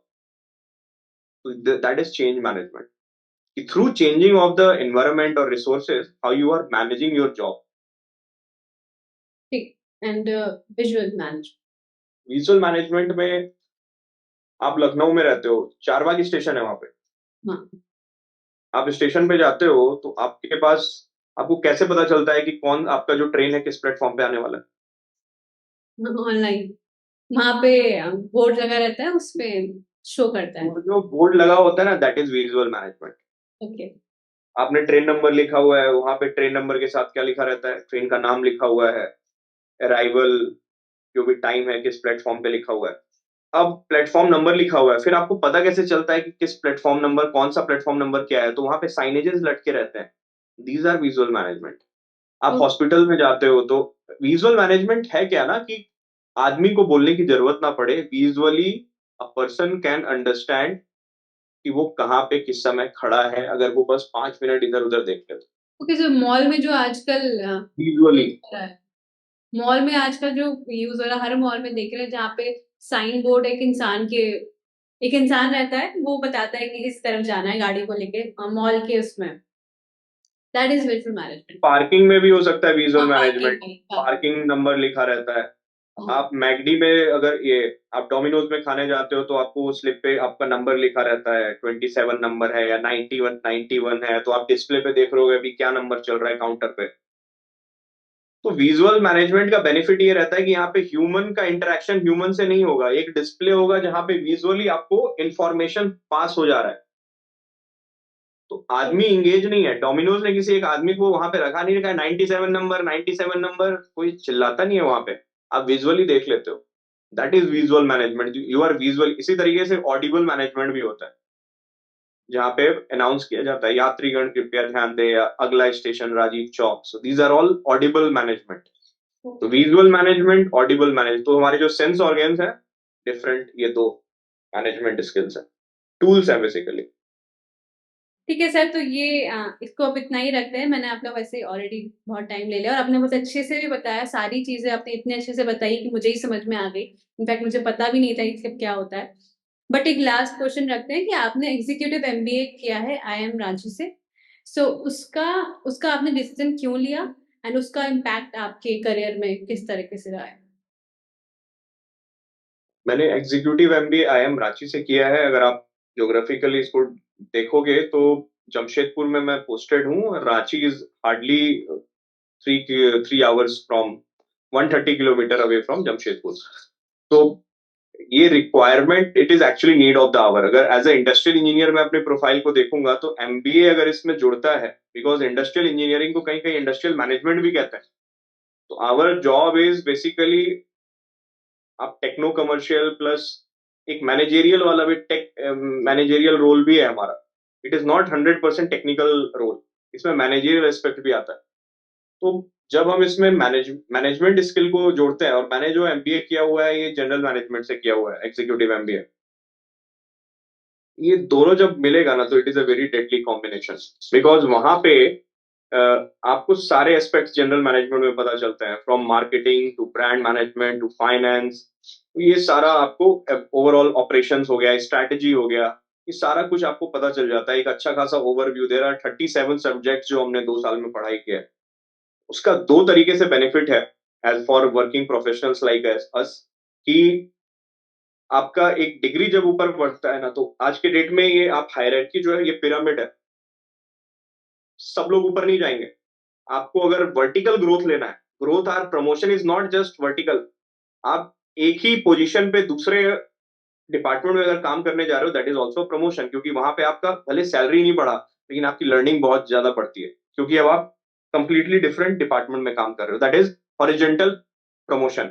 अभी मैं वर्टिकल प्रमोशन की बात करूं। वर्टिकल प्रमोशन में कंपनीज आज के डेट में ना चाह रही हैं कि पोस्ट ग्रेजुएशन को उन्होंने मैंडेटरी कर दिया है। अगर आपको एचओडी बनना है किसी डिपार्टमेंट का, then you must be a post graduate, either you are MTech और एमबीए। तो ये होना ही चाहिए, it is need of the hour, इसमें कोई ऐसा सेकंड थॉट ही नहीं। तो that was the first thing जिसके कारण किया है। दूसरा, अगर आप अपनी कंपनी को स्विच करके आप अगर एक्सटर्नल अपॉर्चुनिटी ढूंढ रहे हो, तो आप कहीं ना कहीं जितनी सैलरी पे हो उससे 30-40% तो हाइक मांगोगे। एक टाइम के बाद जब आपकी सैलरी अच्छी हो जाती है और उस पर जब आप 30-40% और मांगते हो ना, तो सैलरी इतनी हो जाती है कि just as a BTech you are not going to get over there, because वहां पे जो कंपटीशन आएगा आपका, वो खुद एमबीए करके ही पहुंचे होंगे। तो naukri.com पे आपका प्रोफाइल ही शॉर्टलिस्ट नहीं होगा। सबसे पहला चीज, आपको कॉल्स ही नहीं आएगी। तो सबसे पहले कॉल आने के लिए आपको पोस्ट ग्रेजुएशन एक टाइम के बाद करना ही पड़ेगा। आज के डेट में केवल ग्रेजुएशन करके नहीं होने वाला है, until unless you are IITian from a very good core IIT, या अच्छे डीसी या एनआईटी से आपने किया हुआ है, तो ही कोई जरूरत नहीं है, एल्स आज के डेट में करना ही पड़ेगा। दूसरा चीज ये है, एमबीए करने का बेनिफिट ये रहता है कि आपको हॉलिस्टिक पूरा बिजनेस समझ में आने लगता है। इट मींस कि जो टॉप मैनेजमेंट का कोई अगर इनिशिएटिव आपकी कंपनी में आ रहा है डाउन द लाइन, तो पहले आपको समझ में नहीं आता था, आपको ऊपर से कुछ इनिशिएटिव आ गया, आप अपना करके दे दिए। Now you actually start thinking from the top management executive perspective कि अगर वो ऐसा कुछ इनिशिएटिव आ रहा है, तो what is the mindset behind that, कि वो क्यों लेके आ रहा है, उससे क्या बेनिफिट होगा। तो वो आपका आपका जो थॉट प्रोसेस है वो काफी एक्सपैंड कर जाता है एमबीए करने के बाद, क्योंकि आपने इंटायर सारे फिगर को कवर किया हुआ है। तीसरा चीज ये है कि कल को आपको अगर खुद का स्टार्टअप ओपन करना है या कुछ करना है, तो एक बिजनेस, मैं ये मानूंगा कि हर आदमी एमबी किया है तो हर आदमी अपना बिजनेस खोल करके नहीं बैठ जाएगा। ये भी मैं आपको बता दे रहा हूँ। लोग यही समझते हैं कि अपना स्टार्टअप एंटरप्रेन्योरशिप करके अपना कुछ ना कुछ अच्छा कर लेंगे, कोई जरूरी नहीं है, ये प्रेशर नहीं देना है। कुछ आदमी को पढ़ने का भी शौक होता है, तो हर आदमी का लाइफ अलग है। हाँ, एमबीए मैं तो यही कहूंगा कि एमबीए हर दूसरे आदमी को, अगर आपके पास टाइम है, थोड़ा पैसा है, एमबीए करना चाहिए। आपको पूरा दुनिया समझ में आ जाएगी, दुनिया कैसे चल रही है। पहले बहुत सारी चीजें ना इंजीनियरिंग करके क्लियर नहीं होती थी हम लोगों की, हो क्या रहा है। इंजीनियरिंग करके बाद जब एमबीए करोगे, क्लियर हो जाएगा कि पूरी दुनिया कैसे चल। Great sir.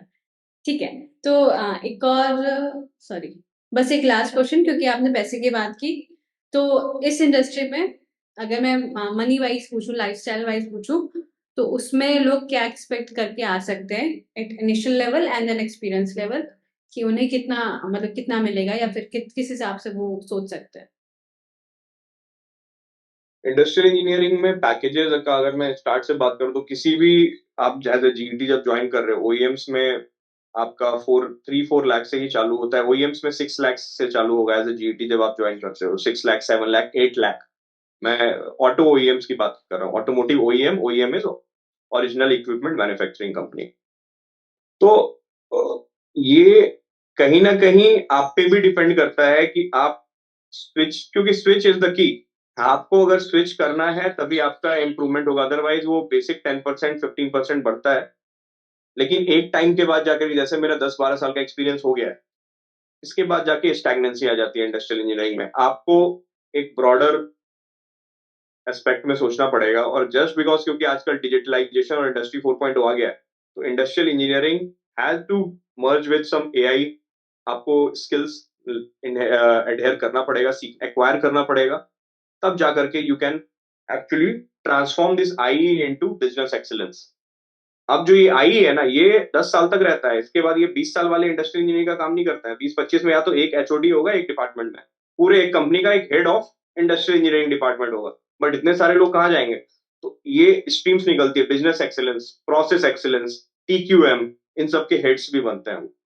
These are different branches that generates from I. I से ब्रांच जनरेट क्या बोलेंगे, एक अलग अलग वर्टिकल्स है जिसमें आप काम कर सकते हो। आई होने के बाद प्लानिंग में आप जा सकते हो, पीपीसी में जा सकते हो, सप्लाई चेन मैनेजमेंट में जा सकते हो, ये सारी चीजें। ठीक है सर। ठीक है सर, मेरी तरफ से तो जो इतने क्वेश्चंस थे वो हो गए हैं, एंड आपने बहुत ही अच्छे से सारा चीज़ बताया, मुझे भी समझ में आ गया। एंड अगर आपको अपने थोड़े एक्सपीरियंस मुझे बताना हो कि आपको कैसा लगा इस पॉडकास्ट में आके then first of all thank you Rashmi for inviting me in the podcast. और मुझे खुद बहुत अच्छा लगा, और मैं हमेशा से रेडी रहता हूँ कुछ भी इस तरीके का इंटरेक्शन हो, ताकि जो व्यूअर्स हैं, जो ऑडियंस है, जो यंग जनरेशन है आने वाली, अभी जो जो जस्ट एंट्री कर रही है कॉलेजेस में या फर्स्ट कॉलेज में है अभी, उनको किसी भी तरीके से अगर थोड़ा सा भी मेरे इससे अगर वैल्यू एडिशन हो उनके लाइफ में, तो I will be very thankful कि ये प्लेटफॉर्म दिया गया मुझे। और overall it was a very good experience, and all the best. बहुत अच्छा काम कर रहे हो आप, ऐसे ही करते रहो। और हमारे जैसे और भी बहुत अच्छे कलीग्स हैं, मेरे कॉलेजमेट्स हैं, उनका भी आप इंटरव्यू लेते रहिए इस तरीके से, अलग अलग स्ट्रीम। ये एक अच्छा आपने चूज किया, industrial engineering is a very different branch. So मैं खुद चाहता था कि कभी ऐसा अपॉर्चुनिटी मिले ताकि मैं लोगों को बता सकूं कि एक्चुअल में इंडस्ट्रियल इंजीनियरिंग होता क्या है। एंड होपफुली कि ये जो जितने भी मिनट्स का ये पॉडकास्ट है उनको देख के थोड़ा बहुत तो आइडिया लग जाएगा कि हम लोग करते क्या है। या आई एम श्योर, जितनी मैं कोशिश करूंगी इसको जितना ज़्यादा हो सके मार्केटिंग करने की, बट आई एम श्योर जितने भी लोग देखेंगे उनको ऑब्वियसली इससे फ़ायदा तो होगा ही। Thank you sir, thank you so much, इतने शॉर्ट नोटिस पे आ गए उसके लिए सबसे पहले तो thank you so much, and for your time and for all the experience जो आपने इतने सालों का एक्सपीरियंस अपना शेयर किया, एंड या थैंक यू। चलो, okay okay, all the best. And your daughter is really cute. हाँ, थैंक यू थैंक यू। ठीक है, थैंक यू, बाय। वो भी देखेगी आप ये पॉडकास्ट। ऑफ कोर्स, ठीक है sir, okay, all the best Rashmi. Yeah ठीक है sir, thank you. Until you're feeling no more pain. Never slow yourself down, you can do some more. Push past all the pain and you'll find a door. Open it up and finally explore everything that you thought you could never do before. And even when you feel low, you can still go. Even when you feel slow, you can still go. Even when there's no hope, you can still go. I never answer to no, man, I still go. Go, go,